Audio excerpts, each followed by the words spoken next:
Yo, assalamualaikum warahmatullahi wabarakatuh. Welcome to my channel Rimba TV official jalan-jalan. Hai guys, siang hari ini gue berada di Kurta Purworejo. Ya kan, seperti sebelum vlog gue tadi, perjalanan dari Jakarta menuju Purworejo. Tapi sayangnya Purwokerto nggak keambil nih guys. Dan gue lagi pengen ke salah satu tempat di mana tempat ini menjadi ikonnya kota Purworejo. Selain dengan keindahan alun-alunnya, Kota Purworejo memiliki ciri khas yaitu berupa apa ya? Kepo lo ya. Udah, kita lanjut aja. Gue mau kemana? Tetap santuy dan akal sehat, bro. Tosan Aji. Tosan Aji merupakan salah satu hasil budaya bangsa pada masa perundagian sebagai warisan nenek moyang yang menunjukkan salah satu identitas budaya bangsa sampai kepada kita sekarang. Museum Tosan Aji diprakarsai pendiriannya oleh Menteri Dalam Negeri Suparjo Rustam dan diresmikan oleh Gubernur Jawa Tengah Ismail pada tanggal 13 April 1987. Berlokasi pada waktu itu di Pandopo Kawedanan, Kutoarjo, Jawa Tengah.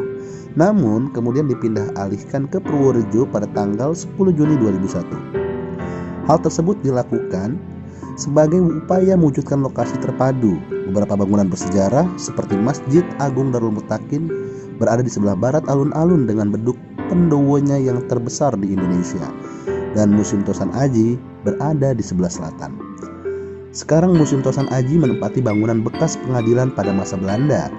Di museum ini tidak hanya menyimpan benda-benda koleksi seperti gamelan, gong, pedang, cunrik, tombak. Namun pada perkembangannya banyak benda cagar budaya lainnya seperti keris, prasasti, ioni, lingga, lumpang, batu pipisan, guci, dan lain-lain. Koleksi Tosan Aji yang disimpan terdapat yang berasal dari masa kerajaan Majapahit, Pajajaran hingga kerajaan Mataram. Sementara benda cagar budaya yang berasal dari masa prasejarah maupun masa klasik ada di sini. Kalian tahu gak nih guys? Ternyata museum ini memiliki nilai budaya yang amat sangat disegani pada masanya sampai dengan saat ini. Dan kalian gak perlu mahal-mahal, hanya merogoh kocek Rp1.000 untuk menikmati keindahan benda bersejarah ini. Kira-kira bagaimana kelanjutan dari museum ini? Assalamualaikum.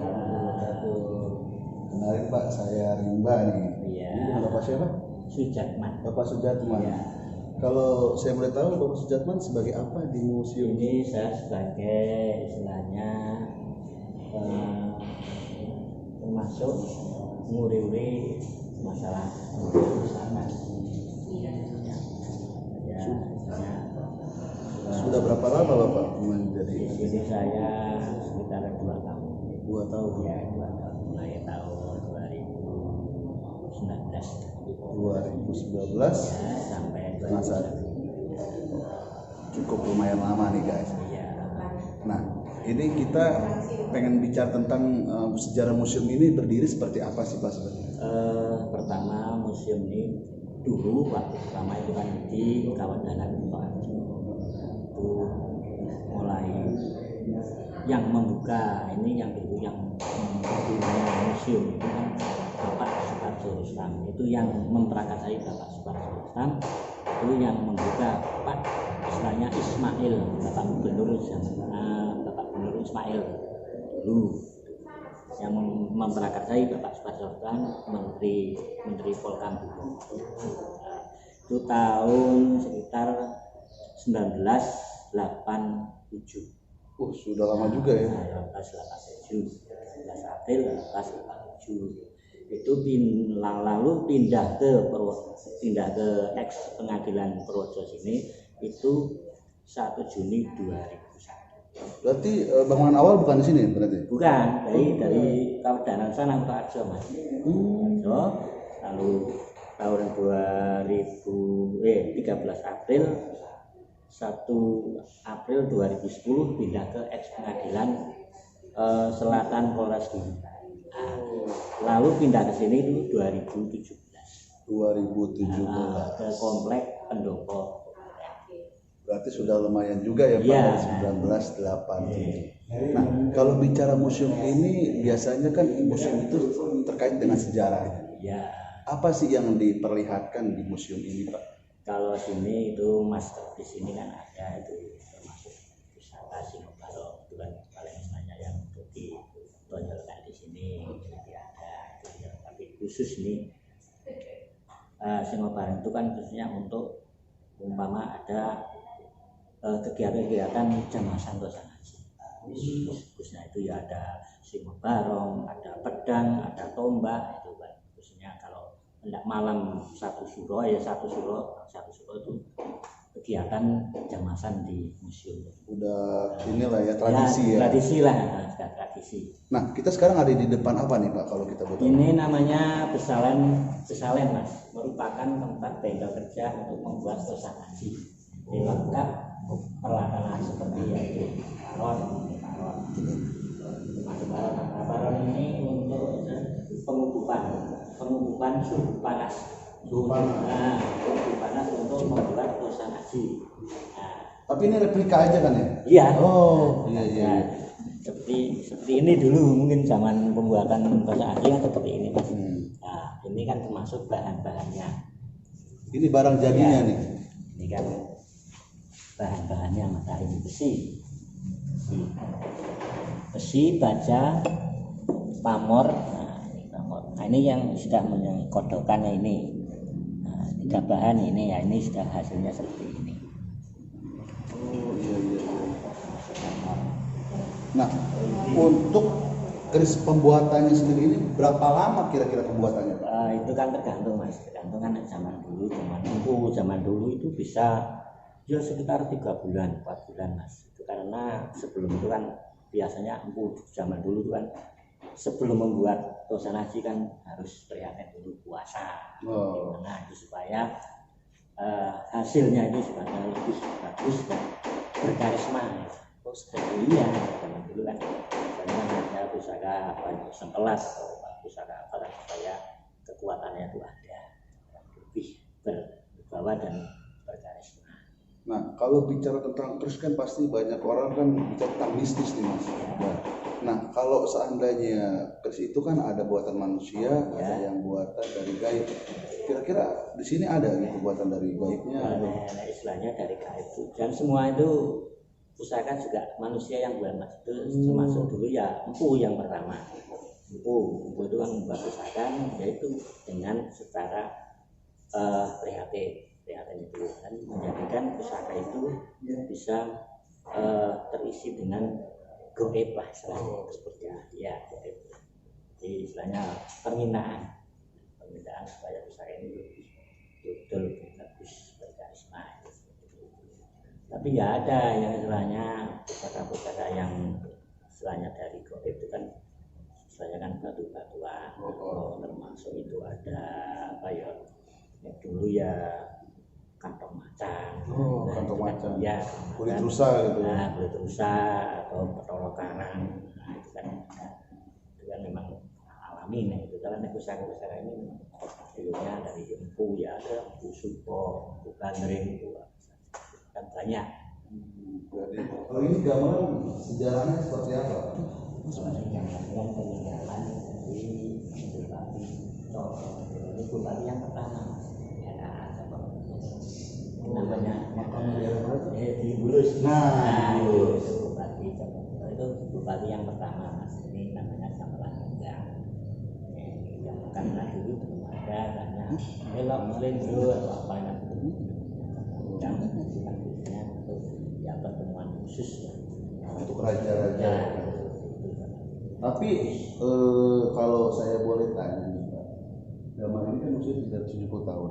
Pasti kan nggak boleh dibunyiin dong. Ya. Pernah gak sih ada sedikit kejadian atau apa yang sembunyi sendiri atau gimana? Masalah itu waktu saya di sini waktu itu pas malam itu ada ya masuk ada sendiri itu kan biasa lah, mungkin ada yang menunggu kemungkinan. Dan zaman dulu kan hal-hal biasa lah seperti itu kan namanya gamelan usia lama masuk ada yang ada kekuatan tanya sendiri. Bener banget gitu ya Pak. Iya. Nah kalau itu gendang sama juga. Ya Usianya sama juga. juga semua itu.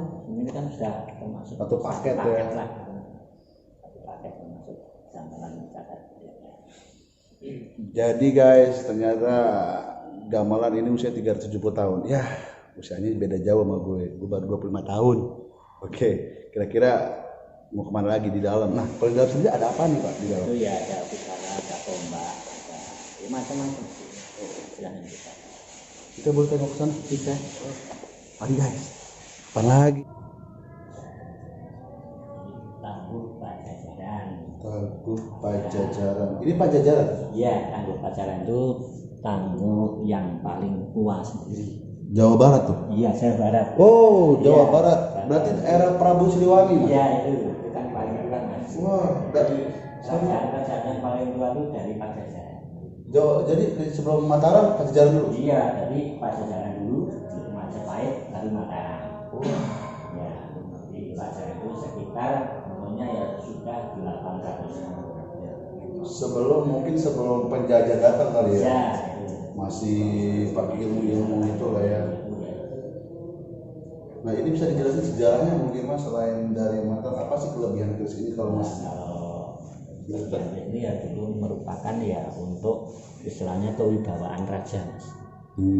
Juga bahwa istilahnya ini juga untuk bisa menyembuhkan segala macam penyakit.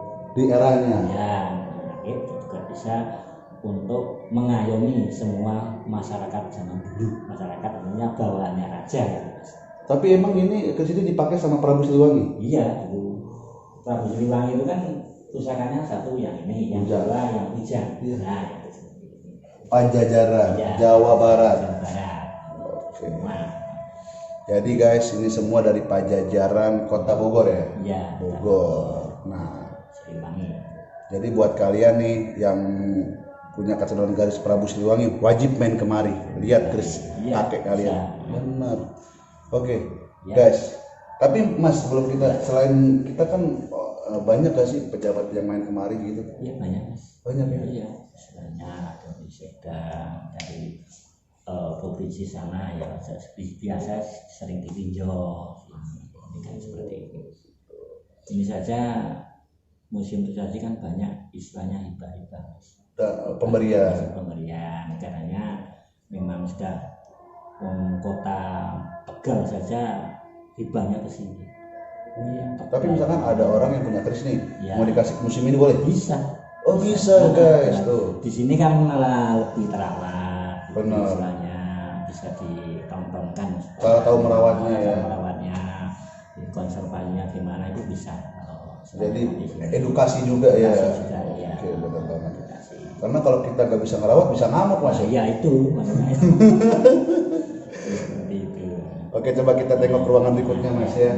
Waduh guys, kayak kita jalan-jalan terus nih. Lihat. Oh, kita ke sini. Assalamualaikum. Iya. Kalau ini termasuk keris-keris baru Mas. Baru. Nah, iya, termasuk keris-keris baru. Usianya berapa lama? Ya, sekitar ini ya masih 200-an tahun. 200 tahun. Masuk baru Itu termasuk baru. Iya baru. Buatan istilahnya koleksi orang-orang Indonesia juga. Ini kan bingung guys, 200 tahun dibilang baru gimana gue ya? Masalah energinya ya tetap masih Kuat kalahnya sama kalah yang sama yang itu yang masuk 300 tahun. Ini asalnya dari mana Mas? Ya itu macam-macam itu kan ada dari mana itu? Sabuk Intan ini dari Sabuk Intan. Gayaman. Gayaman dari koleksi museum Sesaji. Ini kan ya dulunya ya memang hibah-hibah Mas. Hibah orang-orang itu juga. Ini Nogo Kiki. Terus Nogo Kiki ini Nogo Sari atau? Ini Nogo Kiki lain Mas. Oh, Sari dengan Nogo Kiki kan lain. Ini kan bedanya dengan istilahnya pamor-pamornya itu. Nah, Pamor. kayak kita kan lihat nih keris ini kan mencong-mencong tuh Mas. Ya. Itu ada filosofinya sih, kenapa nggak lurus aja gitu? Oh, kan istilahnya keris kan macam-macam, ada yang lurus, ada yang loop. Nah, kalau yang lurus itu merupakan zaman dulu untuk istilahnya kekuatan kewibawaan. Nah, kalau yang menggong-menggong itu filosofinya untuk istilahnya yang punya itu istilahnya yang punya jabatan Mas Hamdi. Senopati lah, raja dan senopati dan bawahannya ya. Jadi seperti itu guys. Jadi kalau seandainya keris itu kalau mencong-mencong itu kewibawaan ya Mas ya. Kalau yang lurus mungkin kayak dipakai adipati atau seperti itu ya.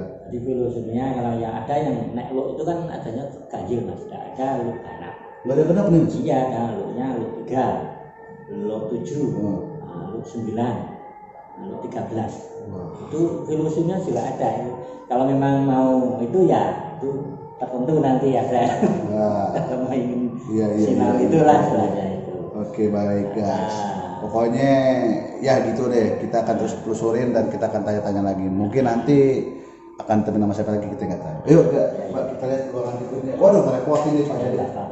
Oke Mas Ipung, saya mau langsung tanya, ini keris ini yang ini nih. Iya.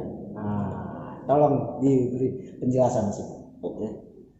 Yang jelas pertama kita melihat keris, hampir 90% orang menilai dengan mistik. Tapi justru kita menilai dari seni dan budaya. Lebih-lebih UNESCO mengakui keris asli produk bangsa Indonesia, yaitu pada tanggal 25 November 2005 sebagai warisan budaya tak benda. Bendanya wujud, tapi nilai filosofi yang terkandung maksud di dalam keris ini. Ini bisa dilihat dari tata cara membukanya. Yang kita buka adalah bajunya. Dan kalaupun kita mau nanti menutup lagi, yang kita tutup adalah bajunya. Kalaupun ada misalnya seperti ini atau ke samping, itu hanya penghormatan kepada tidak pembuat dari keris. Dalam standar SNKI, Serikat Nasional Perkerisan Indonesia, keris seperti ini dibagi menjadi 4 bagian, yaitu dapur, pamor, tambuh, warangko. Yang pertama adalah dapur. Dapur adalah perwujudan bentuk tosanaji lengkap dengan ciri-cirinya. Kebetulan ini keris luk atau lekuk, dan tiap luk bilangan ganjil bisa dihitung 1, 2, 3, 4, 5. Kalau ini kan keris lurus. Mohon izin. Ini masih kami rakit. Ini yang lurus, ini yang luk. Tiap luk bilangan ganjil dari 3, 5, 7, 9, 11, rata-ratanya mencapai 13. Kemudian yang putih-putih ini ada motifnya. Ini yang namanya pamor, gambar atau hiasan yang terdapat pada bilah tosan aji. Dan pamor ini dibuat dari batu meteorit atau batu bintang. Banyak sekali. Kebetulan ini pamornya adalah pada ringan bak atau pamornya penuh. Mohon maaf kalau saya berbicara keris tidak lepas dari bahasa Jawa. Sebagai contoh, tadi dapur, perwujudan bentuk tosan aji, itu paling tidak kita tahu bagian terkecilnya. Kalau dalam istilah bahasa Jawa itu rician. Dari gandik, dah cecak, bulu melet, cor-coran, gereneng, ron, rondo nunut, ripandang, sogoan, pejetan, pikel alis, pucuan, wadidang, januran, luknya 5. Langsung ketemu, ini keris berdapur dolok, pamornya pada ringan obat, tangguhnya Mataram. Paling tidak dibuat abad 16, usianya kurang lebih baru 400 tahun. Dan di sini terkoleksi 1152. Dan semuanya adalah sumbangan. Tidak ada pengadaan dari pemerintah, dan ini adalah aset pemerintah dan milik kita bersama. Yang terakhir adalah warongko, baju atau sarung yang merupakan kelengkapan dari tosan aji. Kebetulan ini warongkonya gayangan Jogja, kayunya kayu timoho, pendoknya adalah buton. Sudah dijelasin. Nah, kenapa misalnya tadi dibilang ada lekuknya, harus ganjil? Harus ganjil. Kenapa harus ganjil? Itu sudah suatu filosofi dari seorang empu. Kalau ganjil, itu kan pasti ada tulisannya. Kalau genap kan sudah selesai. Dan itu sudah pakem dari seorang empu bahwa ganjil hanya satu yang di atas. Ganjil itu. Nah, ini saya baru lihat ini. Ya. Tadi udah dijelasin. Oh, itu ada lagi itu tosan haji. Jadi sesuai dengan nama tosan, Tosan. suatu benda pusaka yang terbuat dari besi atau logam. Contohnya keris seperti ini. Kemudian ada lagi tosan yang lain. Ini juga masuk dalam tosan. Kita buka, isinya tombak.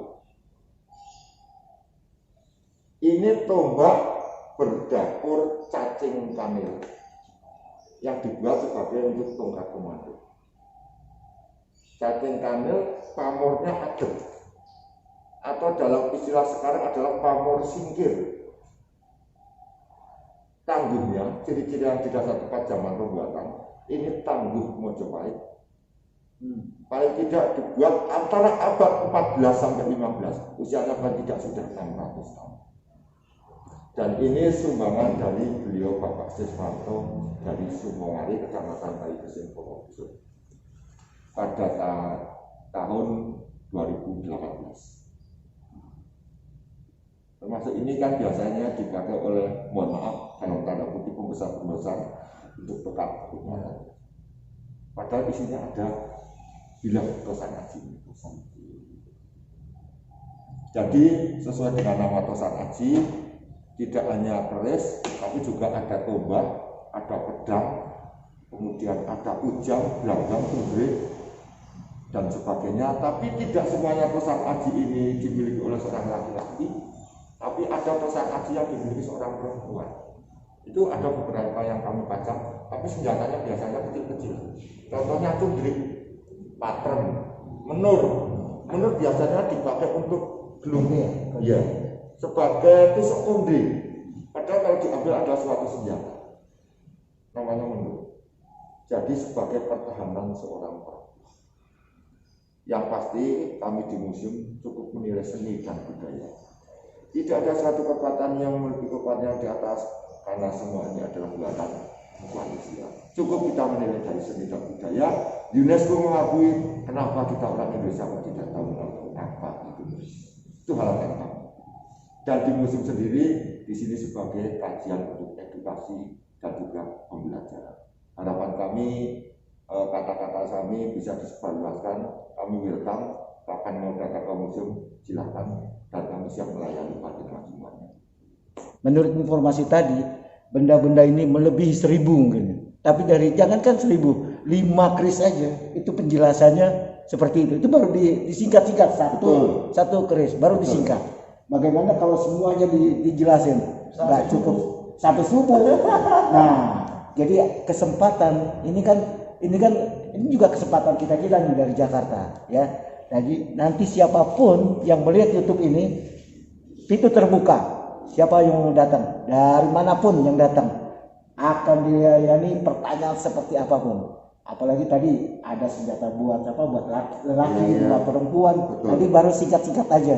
Jadi sekali lagi, lebih dari 1000 keris yang ada di sini, berarti lebih dari 1000 kita akan mendapatkan pengetahuan. Tapi ini ada gaya ini nggak? Mungkin pemirsa pengen tahu. Oke. Jadi kalau tadi saya bukan wakil, tadi kan masih tanya. Ini mau tanya, kalau masuk ke museum sini ada syaratnya enggak?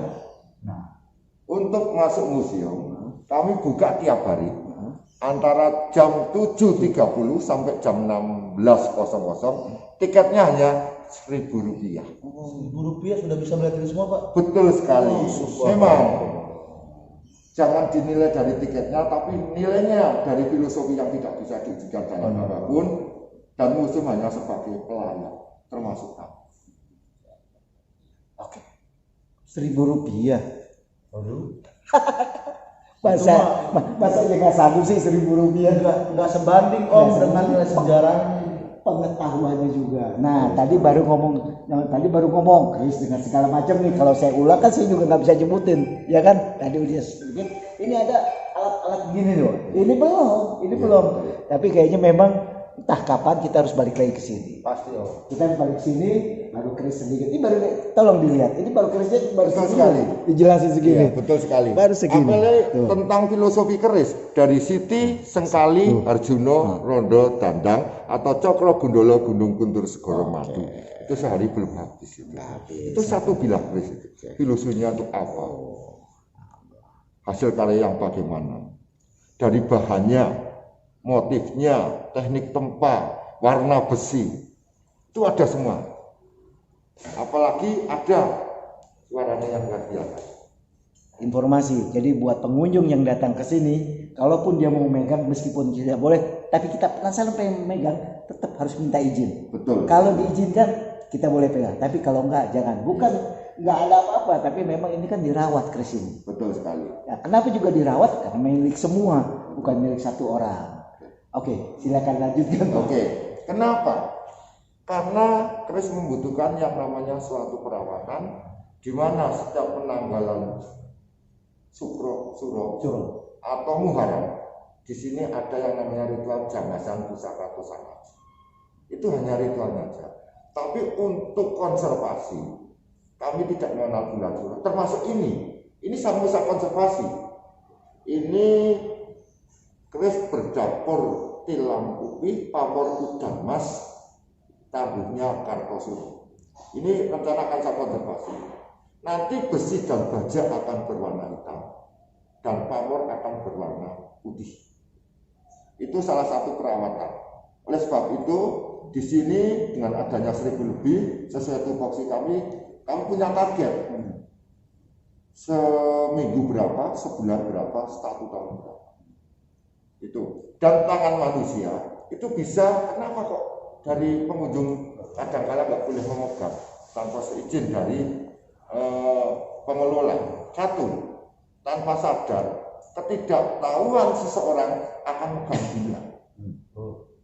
Tangan manusia mengandung yang namanya asam, yaitu keringat yang akan menimbulkan karat pada bilah dosa haji.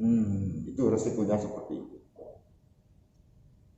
Dan salah satu misi dari Pak Kepala Dinas, selain museum sebagai edukasi pembelajaran, dan semua pengunjung bila mana pas ada waktunya konservasi boleh untuk melihat secara langsung live bagaimana tentang konservasi dosa haji. Itu program dari pemerintah, terutama program dari Pak Kepala Dinas. Oke, ini berada kita di Kota Purworejo, Jawa Tengah. Museum Keris Dosa haji. Oke, sekali lagi saya kasih informasi buat semuanya. Kalau datang ke Purworejo pasti nyesal kalau nggak datang ke sini. Oke, segitu dulu. Nanti kita lanjutkan. Assalamualaikum.